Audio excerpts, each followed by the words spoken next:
Bon, le dernier rassemblement avant la Coupe du Monde est fini. Maintenant, je vais vous étayer, je vais vous nommer les joueurs qui, selon moi, ont marqué des points chez Petkovic avant la Coupe du Monde et ceux qui, pour moi, en tout cas dans ma tête à moi, et j'espère dans sa tête à lui, qui réfléchissent enfin une fois, qui devraient ne plus jamais être appelés et surtout pas pour la Coupe du Monde. Côté défensif, ça va être clair pour moi. Ces trois-là ont quasiment leur billet pour la Coupe du Monde. Masti, parce que pour moi, honnêtement, en tant que deuxième gardien, il n'y a rien à dire. Pour moi, il doit être deuxième gardien, voire même concurrent Zidane à terme. Belhaid, c'est un patron en défense. Il assure, il apporte une sérénité, une tranquillité dans les relances ou même d'un point de vue défensif. C'est abusé. Au milieu, c'est évident pour nous tous. C'est Titraoui, ces matchs parlent pour lui. J'ai déjà parlé de lui, allez voir la vidéo. Titulaire aux côtés de Boudaoui. J'espère que Petkovic a compris. On l'a tous compris. Et offensivement, pour moi, Gedjemis et Ben Boali ont marqué des points surtout par le profil qu'ils apportent.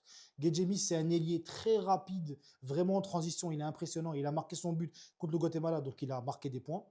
Et Ben Boali, c'est un profil un peu plus puissant, physique, athlétique, un numéro 9 pivot, un peu à la Slimani à l'époque. Donc honnêtement, si Bounjah n'est pas là, autant le prendre.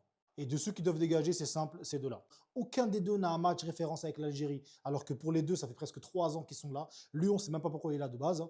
Mais lui, désolé Shaibi, je t'aime beaucoup, mais tu n'as pas le même rendement en club qu'en sélection.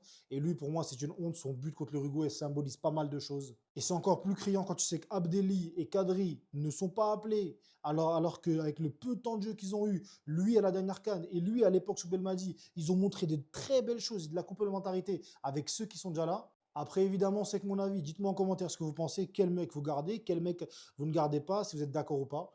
Mais j'espère que Petkovic fera le bon choix pour la Coupe du Monde, Inch'Allah.